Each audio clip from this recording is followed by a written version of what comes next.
Gestión de riesgo financiero. Bueno, primero que todo tenemos que tener en cuenta que es un riesgo. El riesgo es la posibilidad de que se produzca un evento con efectos adversos que conlleva a una pérdida, ya sea material, de dinero. Bueno, el riesgo financiero se refiere a la posibilidad de que ocurran sucesos futuros inciertos e independientes de la voluntad de quien lo sufre, susceptibles de ocasionar un perjuicio económico. Los riesgos financieros se derivan de las transacciones que realiza una empresa y que implican la utilización de derechos de cobro y obligaciones de pago. Se conocen más de 7 riesgos financieros, pero vamos a hablar solo de los riesgos contables, que son el riesgo de mercado, el riesgo de crédito y el riesgo de liquidez.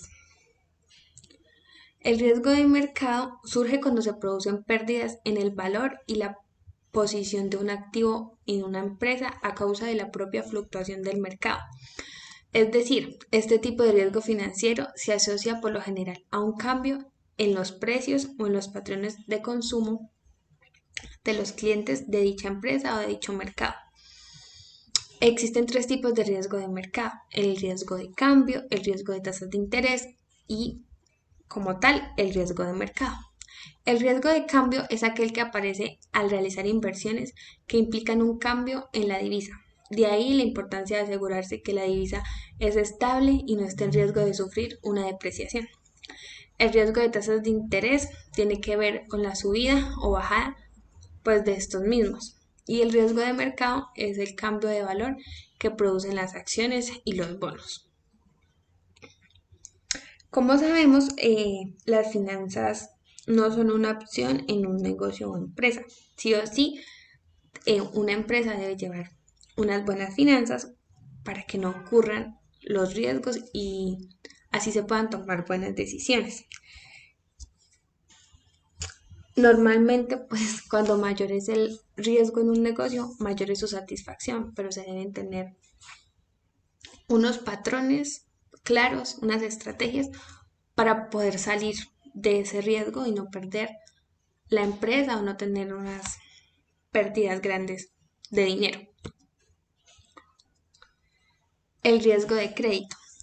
Esto es la incapacidad de una de las partes de la empresa para pagar una deuda de acuerdo con las obligaciones que tenga.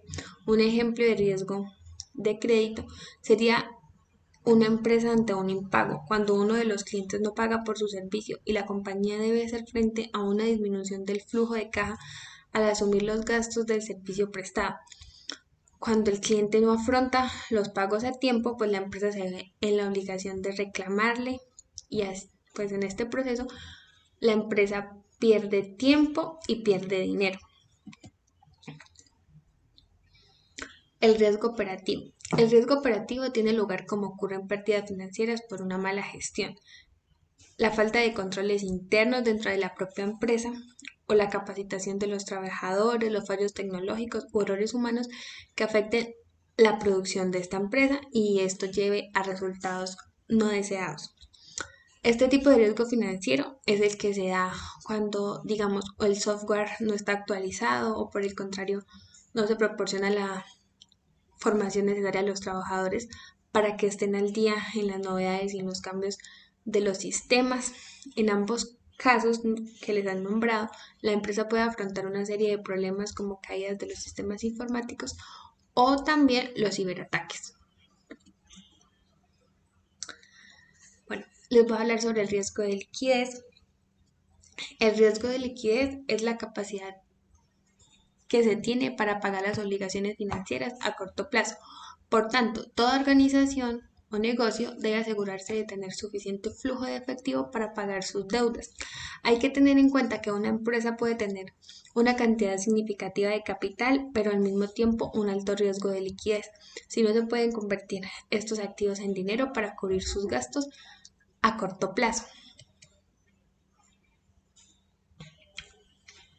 Bueno, ejemplo de gestión de riesgo financiero, en este caso es el riesgo de liquidez. El ejemplo dice, una empresa de transporte radicada en Bogotá, Colombia, Estaba bien posicionada, contaba con un reconocimiento de marca y tenía buenas satisfacciones para sus clientes. En un momento dado, la empresa crece de una manera extraordinaria y decide expandirse a varias ciudades y municipios del país. Abre una oficina en cada uno de estos, pero la empresa no realizó un estudio del sector en cada uno de los lugares a donde se expandió y no contó con que esta no era una buena decisión, lo que ocasionó grandes pérdidas. La empresa pidió un préstamo, pero no dispone del suficiente dinero líquido para saldar la deuda, incluso aunque posea activos como locales, automóviles y demás propiedades que al venderlos podrían cubrirla. Esto ocurrió por la necesidad primaria de la demanda y que había mucha oferta en este sector, y ya que la empresa no realizó un estudio del mercado, no segmentó el mercado y no vio los riesgos que tenía, por esto ocurre el nivel de endeudamiento que tiene la empresa. Bueno, los beneficios de tener un riesgo financiero es como que nos ayuda a tomar decisiones con fundamentos basadas en una metodología y así lograr unas estrategias para poder salir de estos riesgos. Eh, el riesgo nos enseña que tenemos que estar anticipados a cualquier situación que ocurra dentro de la empresa y nos ayuda también a lograr objetivos si se sale de ahí. Y nos brinda una ventaja competitiva y nos ayuda a tener una mejor comunicación. Las empresas que se comunican mejor están más exceptas de tener un riesgo.